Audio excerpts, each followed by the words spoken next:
Hey YouTube, it's Now with Littlest Reptiles. And you know what?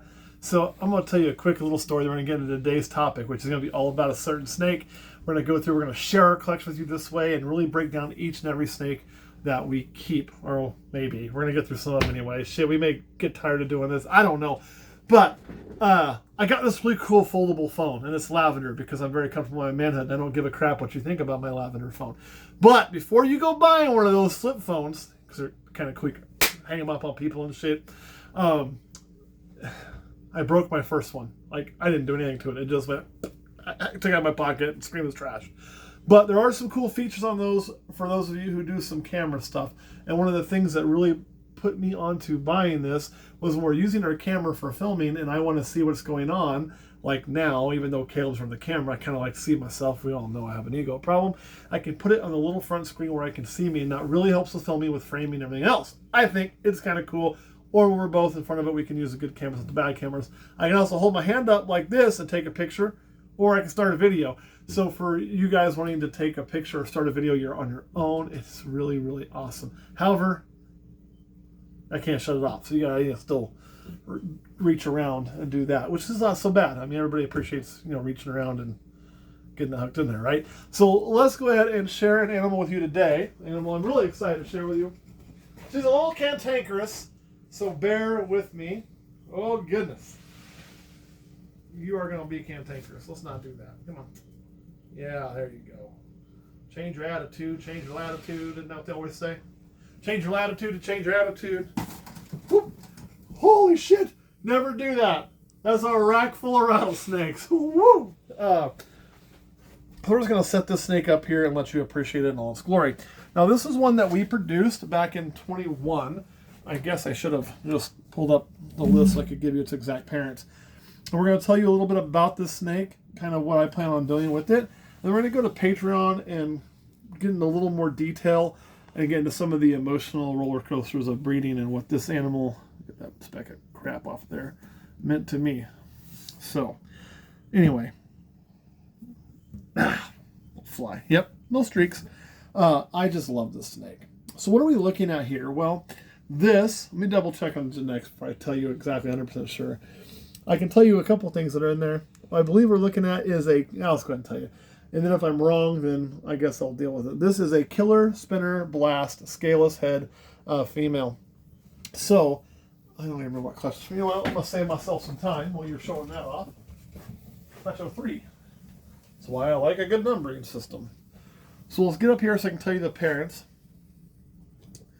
And this is one, of course, we chose to hold back from a year ago. And where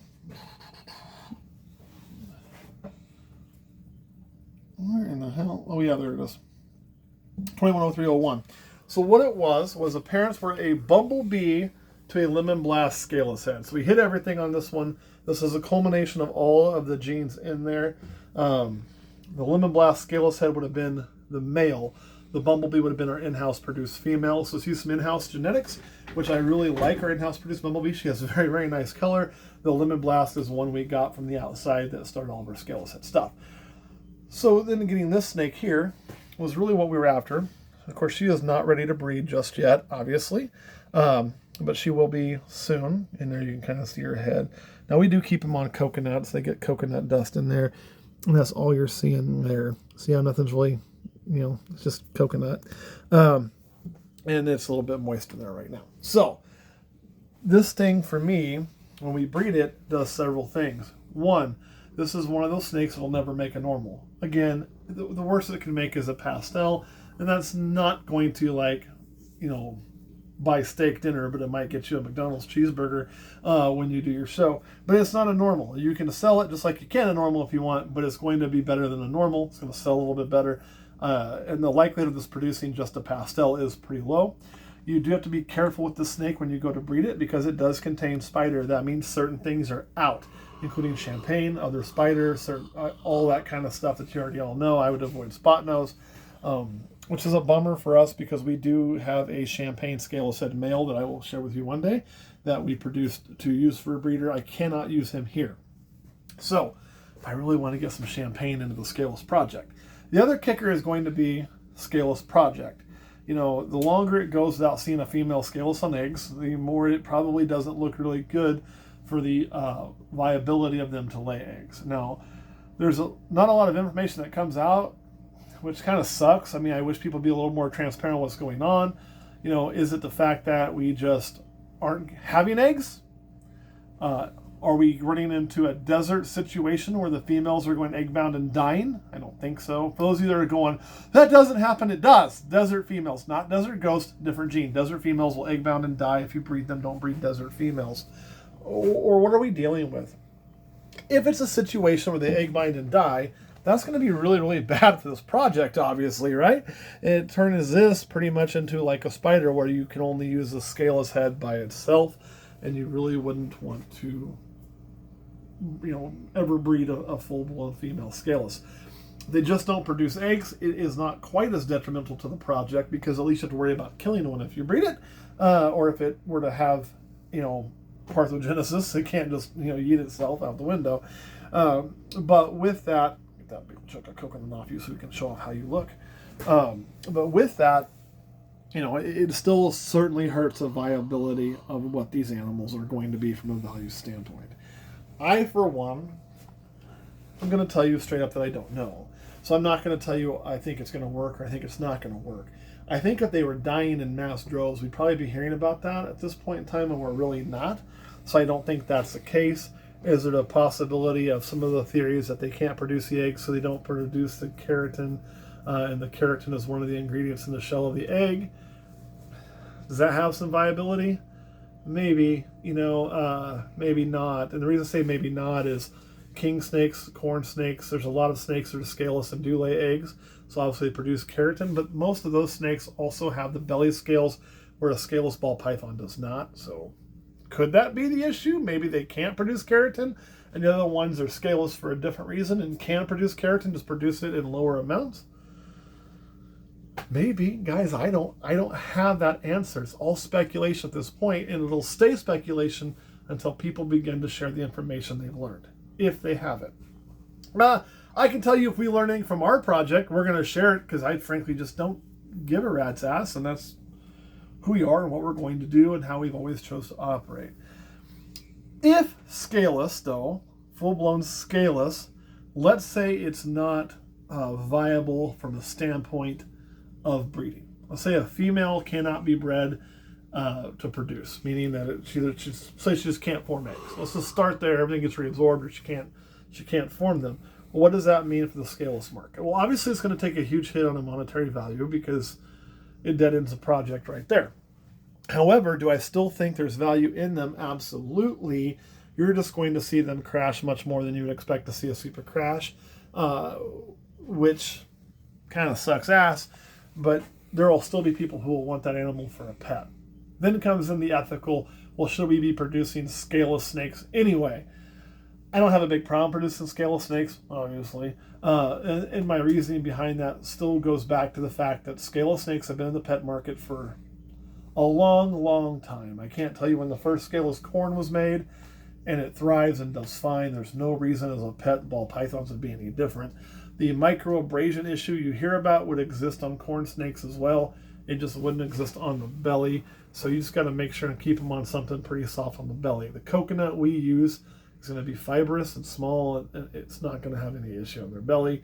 So yeah, I think there's still a market for it. There may be a little bit difference in how you keep it. You know, you have to give a little more instruction with it. But it's not going to be something that's so difficult and so far advanced that should just be out of the realm of anybody wanting to keep ball pythons. They're going to be different, they're going to be unique, and they're going to look really cool, meaning they'll still have a spot in that market. Now, what if they prove viable? Well, here's the thing. If Scaleless should prove viable, I think you're going to see a resurgence in the price. This is a snake that has tanked in price based on speculation that it isn't viable. So we've already kind of taken that big it's not viable hit in a lot of ways on these. If it proves to be viable and it proves to be something that can be reproduced at a good clip without any issues, I think you're going to see it then resurge because people are going to want to get back into that. That resurgence is going to bubble and it ain't going to last a real long time. Here's why. Because it's not like people don't have the parts to make these by now if they want them.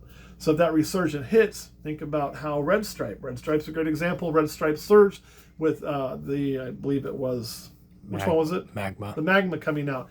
Red Stripe saw a resurgence in price from a small amount to a large amount. That resurgence on the Red Stripe didn't last a super long time because people had Red Stripe. They just hadn't done anything with it in years. And everybody and their brother pulled it out, dusted the project off the hat, and started breeding the shit out of it. You'll see the same thing, and it'll come back to Earth. It's just, that's the way I see this going, either way. So, why do we have it? Well, it was a goal to make this. It's been a goal to make Scaleless since I first saw the first ones, as long as they're viable for life. And this is a cool part to do it. We just didn't want to make just Scaleless either, and this would guarantee us that every Scaleless would at least have a kicker gene. I could breed my Lemon Blast Scaleless head back to this if I wanted. I would have a higher chance of getting pin. For those of you that believe in super pin, there's a chance for super pin. There's a chance for like spinners. There's a chance for Killer Spinner Blast Scaleless. There's a chance for Pastel Scaleless, Super Pastel Scaleless. You name it, it's there. Killer Blast Scaleless, Killer Bee Scaleless, Bumblebee Scaleless. I mean, there's a whole bunch of shit that can come out of that, which is very, very exciting, right? So I thought, man, having all those different odds is kind of what I wanted for that variety, to see what the different Scaleless looks like. And that's why we have her. We don't have her because I envision her producing $12,000 to $13,000 snakes. I don't see Scaleless getting back to that. But can she produce more than I've got invested in the project? Well, yeah. I can tell you I've already made money on the Scaleless project. I bought my first Scaleless head. I produced with him. I kept a bunch of crap back that I wanted. I sold the rest of it. I've made my money. I invested, and I've made extra money from that project. So even though it's where it's at, it's cool. I'm playing with house money and just space. So that is the snake. What did I like about this one that made me want to keep it? Well, we wanted all the genes. So the Super Pastel was a big part. I think it's a really nice example of how the spinner looks. If you were to take the Scaleless head portion off of this, and all we did was say, okay, this is a Killer Spinner Blast. I think it's an exceptional Killer Spinner Blast. So then the Scaleless head on top, this is, adding to it. If you look at the head, and don't mind all the little coconut, there's even a coconut hair there. Coconut dust, like she's digging. She's a very, very good example of the Scaleless head. There's a whole bunch of missing scales. Some of these, and I've kept one that's like it because it had the genes I wanted, looks like it just rubbed its head raw and has a little scar there. This one definitely has a really, really good look to it. I wanted to keep one that had a lot of Scaleless head and one that had a little bit of Scaleless head. And the reason for that was when we go to breed these, I want to see if the better expression leads to a bigger reduction of scales. Because here's the thing, not all Scaleless are truly fully scaleless. Some of them do actually have some scalation, which leads me to believe that they can produce keratin. It's just a question of how reduced is it. But they're not all truly 100% completely scaleless. They do all lack belly scales, which is different than the colubrids. Okay, that was a lot of information. Caleb, anything you want to add? I think Scaleless head, even if Scaleless doesn't prove out, should be worth more than what it is, in my honest opinion. For the simple fact that, like you said, if you're going to say it, defend it, baby. Go for it. This is an exceptional example of a killer spinner. I will not disagree with you that. I'm going to spin this around because for what you're about to talk about, I think the other side's a better example. But if you look at just how much white there is, how the way this animal looks, I firmly believe that has to do with Scaleless head. I think Scaleless head, and a lot of the Scaleless that I've seen and raised, because I used to have Scaleless head, they just look exceptional. All the animals always look like an exceptional representation of all the other genes. So like this is like an exceptional example of a killer spinner. I had a fire Scaleless head, and it was probably the coolest looking snake I ever had. And I think Scaleless head is a big part of that. You talk about het influences, because this is still technically, it's a back and forth thing, but still technically a recessive. And so I think there is a huge influence that Scaleless head can do. And I think no one really looks at it that way. They look at it towards the end goal. And I think this alone could do some really cool things. To me, where I see what you're talking about is more how broken the pattern is through here. I mean, your die fly, your spinner portion is literally 1 scale wide. That's the way I want my spinner. Anything that's multiple, it's not really a spinner, right? So we're 1 scale, but none of this connects. But a lot of times you'll have lines that kind of run through from the pin, kind of pushing through, and you see that up here. You really, really lose that back through here, and you just have singular pinstriping down the snake. Yeah. And some, shapes like some Greek numbers almost. And I think you just get a larger amount of reduction in pattern on a pattern reducing morph when you add Scaleless head. Yeah. So, all right, anything else you want to add? Nope, that's it. All right, guys, thanks for watching. And man, this is just a cool animal. Like, here's the thing, man. If you're going to get into breeding, and this is, there you can see a little bit of her spider influence. As you can see, when she's crawling around, she's not wobbly, but we pick her up and down, and gets a little bit confused, right? See, more coconut fiber. And this gets harder the bigger you get, and the more your time is constrained. My time has gotten to the point where it's very constrained. I work all the time, which I'm about to do a lot less of that, do more of this. And then I come here, we have to film. You guys have no idea how long that shit takes, I'll be honest. We have to film, we have feed days we have to do, we have to get cleaning, we have to do waters, do all those things we have to cram into this week with a very small amount of people. Plus, we all work and do other things. And I have, like, a life outside of here a little bit. So I don't get much time to do what I'm doing now. That's what makes these videos fun, is it gives me a chance to take my animals out, look at them, and appreciate them more so than I get to do. And I would tell you, if you get into this, make some time to appreciate your animals. You'll be a better keeper, you'll be a better breeder, and you'll be happier. And that kind of is a whole bunch of it, right? If you ain't happy in what you're doing, you should do something else. All right, guys, that's all I got. Thanks for watching, and I will catch you all next time.